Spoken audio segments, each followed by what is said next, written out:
Di video kali ini saya akan menjelaskan materi akuntansi keuangan lanjutan pertama tentang bab 6, yaitu transfer antar perusahaan, aset tidak lancar. Sebelum kita lanjut ke materinya, izinkan saya memperkenalkan diri. Saya Keija Tabita William dengan NPM akhir 042. Nah, kita mulai masuk ke materinya. Jadi, transfer antar perusahaan itu terjadi ketika suatu perusahaan di dalam kelompok usaha, misalnya entitas induk dan entitas anak, itu melakukan penjualan atau pemindahan aset kepada perusahaan lain dalam satu grup yang sama. Nah, salah satu jenis transfer yang sering terjadi itu transfer aset tidak lancar, seperti tanah, bangunan, dan peralatan. Nah, transfer aset tidak lancar ini terbagi menjadi beberapa jenis. Yang pertama, kita masuk ke transfer jasa antar perusahaan, di mana transfer jasa ini terjadi ketika satu perusahaan dalam kelompok usaha menyediakan jasa kepada perusahaan lain, tetapi tetap dalam grup yang sama.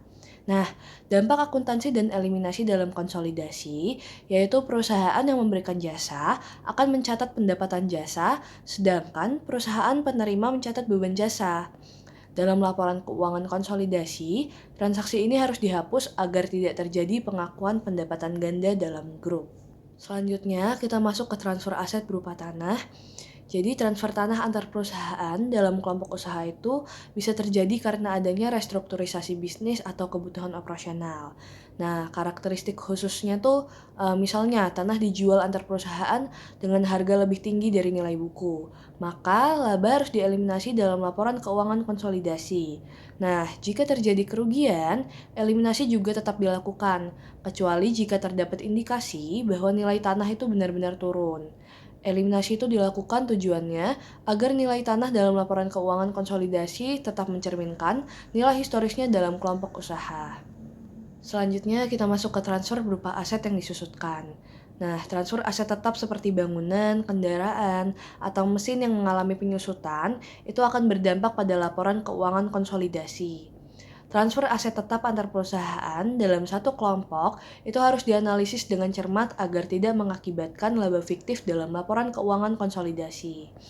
Jika terjadi laba dari transfer, laba tersebut harus dieliminasi dalam konsolidasi, dan jika harga perolehan baru lebih tinggi, maka penyusutan tambahan juga harus dieliminasi agar mencerminkan biaya historis di tingkat grup atau kelompok. Lalu kita mulai masuk ke contoh kasus, misalnya PT Induk memiliki anak perusahaan PT Anak dan menjual mesin kepada PT Anak. Dengan rinciannya, harga jual sebesar 200 juta, nilai bukunya 150 juta, umur ekonomis asetnya 5 tahun, metode penyusutan yang digunakan itu garis lurus. Maka langkah pertama yang harus dilakukan adalah menghapus laba antar perusahaan. Nah, laba yang dicatat itu 200 juta dikurang 150 juta, jadi sebesar 50 juta.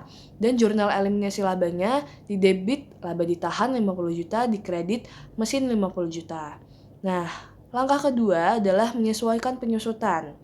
Jadi perusahaan anak itu menyusutkan berdasarkan harga beli, tetapi secara grup atau dalam kelompok itu aset hanya bernilai 150 juta sesuai dengan nilai bukunya.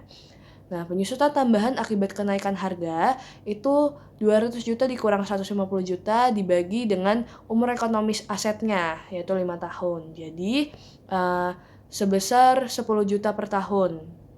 Maka dari itu, jurnal eliminasi penyusutannya di debit ada akumulasi penyusutan sebesar 10 juta dan di kredit beban penyusutan sebesar 10 juta. Maka dari itu, kesimpulan dari materi transfer antar perusahaan, bagian aset tidak lancar, yaitu transfer aset tidak lancar antar perusahaan dalam satu kelompok, itu perlu dianalisis dengan cermat, agar tidak terjadi overstatement dalam laporan keuangan konsolidasi.